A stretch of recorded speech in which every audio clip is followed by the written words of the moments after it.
Assalamualaikum warahmatullahi wabarakatuh. Apa kabar semua? Kali ini kita akan belajar mengenai literasi numerasi. Apa itu literasi numerasi? Ya, literasi numerasi adalah dua kata yang tidak asing lagi di dalam dunia pendidikan. Literasi diambil dari bahasa serapan Inggris yaitu literacy. Literasi dapat diartikan sebagai kemampuan untuk membaca, menulis, dan membangun komunikasi.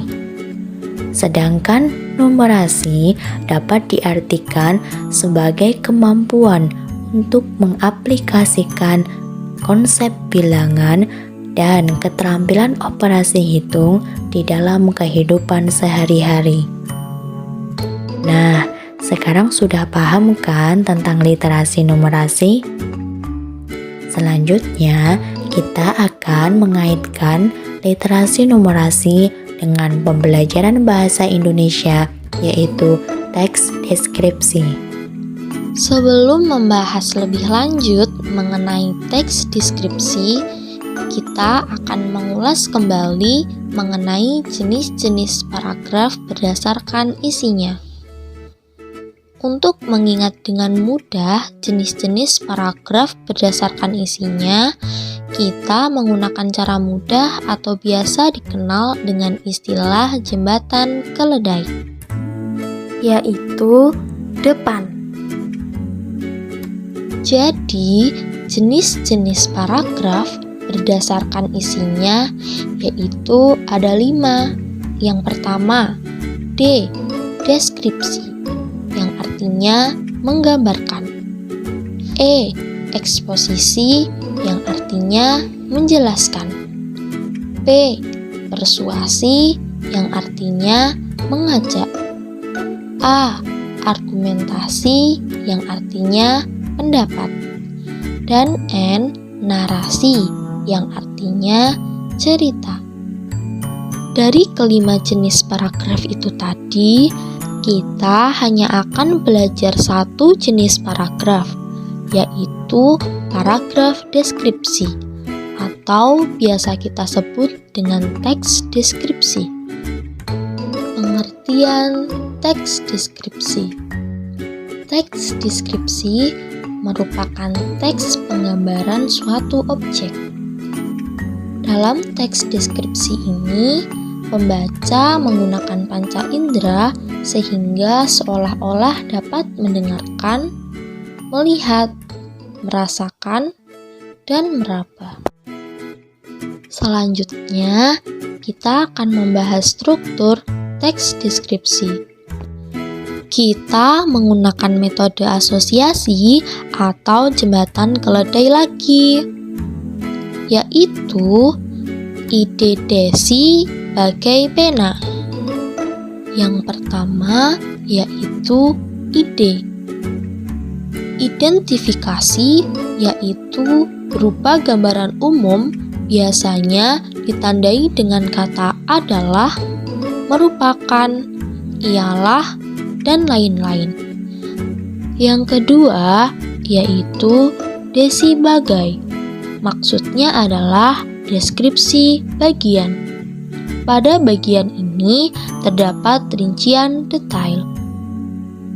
Yang ketiga, pena, yaitu penutup atau kesan penulis.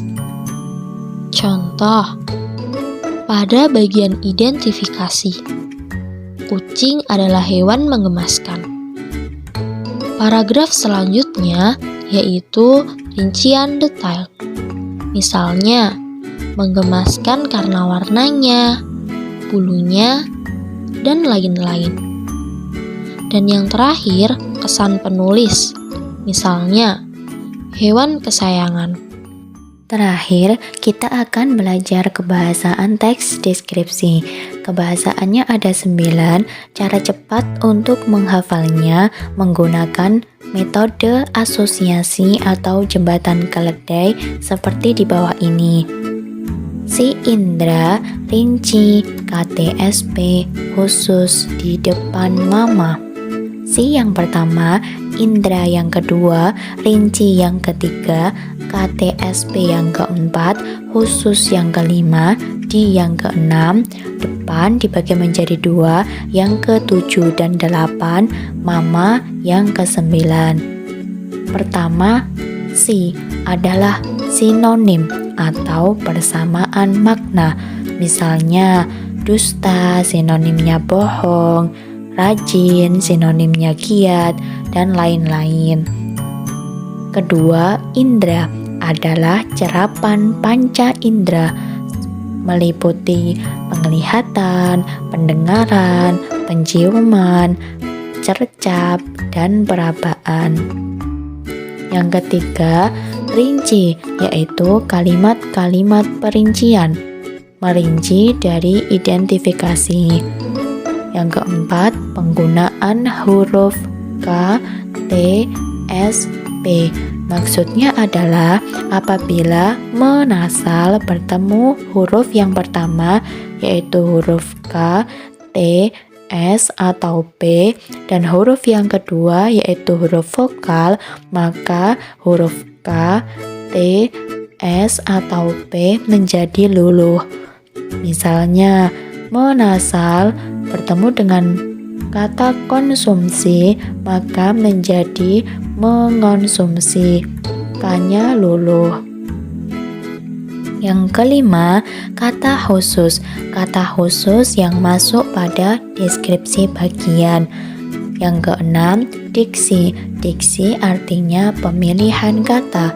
Misalnya, kata indah bisa diganti dengan kata yang semakna, misalnya elok. Yang ketujuh, kata depan atau preposisi. Penulisan kata depan harus terpisah, misalnya di spasi kelas, di spasi sawah, dan lain-lain. Yang kedelapan, kata depan yang ditambahkan dengan huruf kapital, misalnya di Boyolali, B-nya huruf kapital. Yang kesembilan, majas. Majas yang dipakai dalam teks deskripsi biasanya adalah majas asosiasi dan personifikasi. Majas asosiasi adalah majas perbandingan, biasanya ditandai dengan kata seperti, bagai, bagaikan, dan lain-lain. Sedangkan majas personifikasi adalah majas yang seolah-olah menghidupkan benda yang mati seperti manusia. Misalnya, daun itu melambai-lambai. Daun itu tidak bisa melambai-lambai ya. Yang bisa melambai-lambai adalah tangan manusia. Mungkin cukup sekian video pembelajaran kali ini. Semoga bermanfaat dan jangan lupa ayo belajar. Wassalamualaikum warahmatullahi wabarakatuh. Sampai jumpa.